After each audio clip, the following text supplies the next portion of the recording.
everybody. It's December 10th. Okay, can you get the block for us and show us what's on there?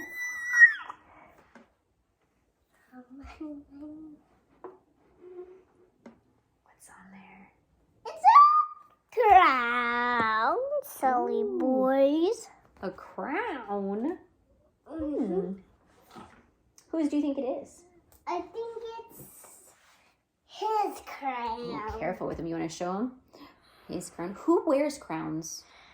Jesus. Jesus, because he's a King. king. Kings wear crowns. I wonder what king will be in this story. This. Oh, thank you. Tell everyone, where are you going to put it?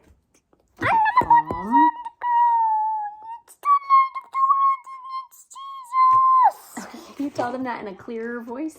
Who is this? Jesus. It represents Jesus. Yeah. Can you put it on day number 10 for us? Sure. And then sit down so we can read. It always baffles me how much energy you have at this time of night. Okay, ready? Do you want to sit here or mommy's lap? Mommy's lap? Yes? All right, come on. Oh, jeez Louise, are you okay? Just like teeth to collarbone. Crazy kid. All right, are we ready? Mm-hmm. Let's do it. We'll move a little closer like this. Here. Talk to me, okay? Talk to me. All right. Ready? Let's do it, Mom. All right. Day number 10. You're right. A heart like God's. I'll do this one.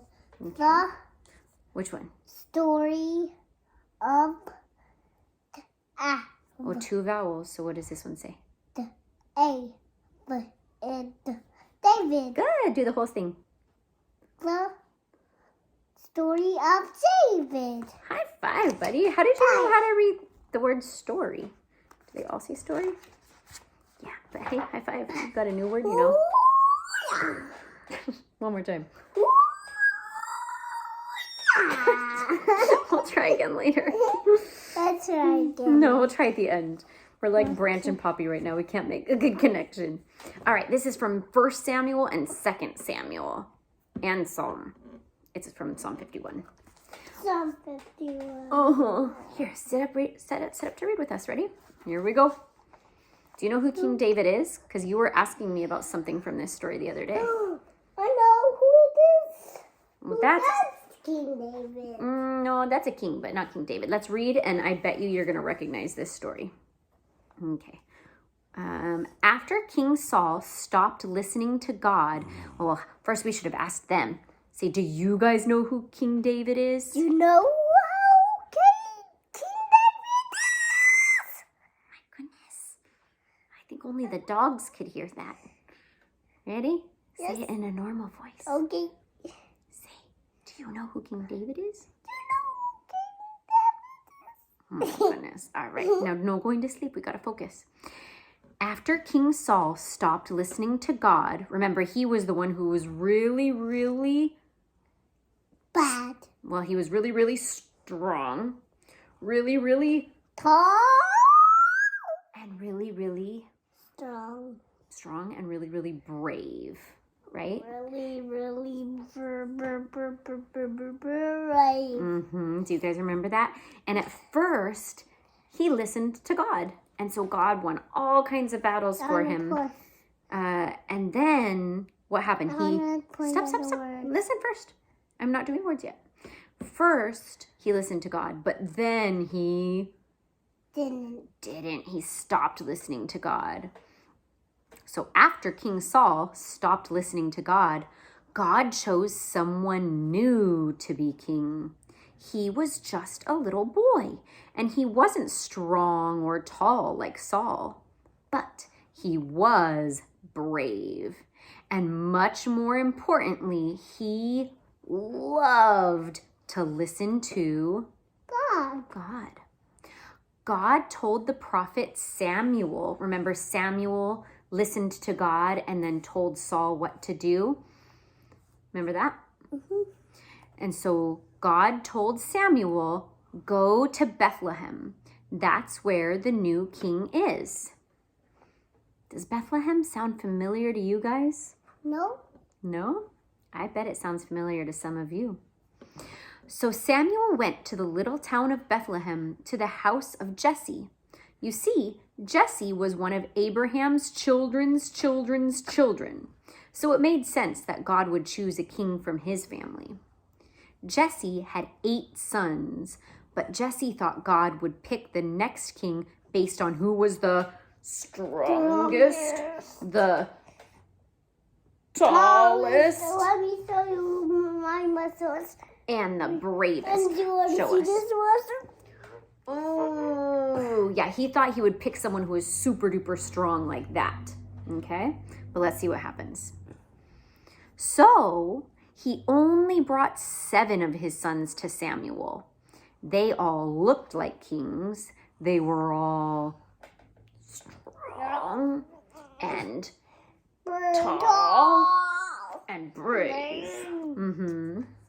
Let me But, show you a brave face. Okay. Okay. ooh, good brave face. All right, but does God always pick people that we think he will? Mm-hmm. Or does he sometimes pick the people we don't think he would? The people we don't think we will. Yeah, God doesn't always pick the people we might think. Sure enough, God didn't choose the oldest son, or the next oldest, or the next. God chose the youngest, littlest son who didn't look like a king at all. His name was, Sosa. oh no, look, David. David, and he was just a shepherd. Do you know what a shepherd does? Mm-hmm. What does a shepherd do? Take care of a sheep. Yeah. That's the shepherd. You want to show everybody the shepherd? Here's the shepherd. Yep, there's our shepherd taking care of the sheep. And here's Can our I big, tall king. Do they look the same or do they look different? They look different. But who did God pick? The The shepherd. shepherd. He picked the Can shepherd. I to pet yours? Can I pet your sheep? Sure. Bah. Casey, don't fall, shepherd. Don't fall, shepherd. Better prepare to sleep up there. Okay, let's keep going. Are we ready? Mhm. His name was David, and he was a shepherd. I don't pick people the way you do, God said. I am not looking at how strong or tall David is. I am looking at David's heart to see if it looks like mine. So Samuel, to everyone's surprise, poured oil on David's head, which was a special sign that David was God's chosen king. And God made David 2 promises. First, God promised that one of David's great grandchildren would be a king who would bring God back. Second, God promised that as long as David listened to God, God would be with him. Tomorrow. No, there's still more today. Ah, It's a long one. We're also stalling with talking about shepherds and kings over here. So, okay, sit up tall. Let's get it read. Sure enough, God was with David, and David did many great things. He fought a giant Giant. man named, Giant. do you remember the giant's name? Glorious. Close. Goliath. Remember Goliath? You learned that one at school, right? He fought a giant man named Goliath, and did he win? Yes. Yes, he won. He fought a bear and won. He built a great city to keep God's people safe. He wrote songs that were so popular, everybody sang them. In fact, we still sing some of David's songs today.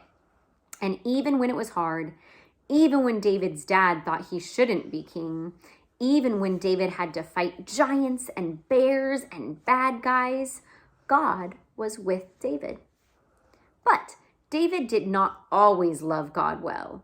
And because God was looking at David's heart, God knew it. God knew when David stole another man's wife a woman named Bathsheba. God knew when David killed Bathsheba's husband, and God saw David's heart, and God knew that it was full of sin. David knew his heart was sinful too. So he wrote a special song to God, asking God to take his heart and make the wrong things True. the wrong things right, and the dark things Right. light. It went something like this. God, I've sinned very badly. I've hurt others and you. But I know even now you can make my heart new. Forgive me the wrong things and heal those I've hurt. Make my heart clean, wash away all its dirt. And then he sang a song you might recognize. More tomorrow. But here's our little poem. It says, because of this sin, God seemed Far away. so David and Bathsheba began to Hope and pray. God, will you come back to stay? more tomorrow. And then tell him, what did you do? You, Listened. yes, but you peaked. Mm-hmm. You peaked at day number 11. But we can't tell what it is, right? Yes. Say come back tomorrow and you'll Come find back out. tomorrow and you will find out. All right, blow a kiss. Say bye, everybody.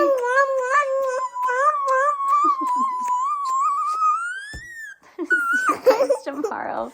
Bye.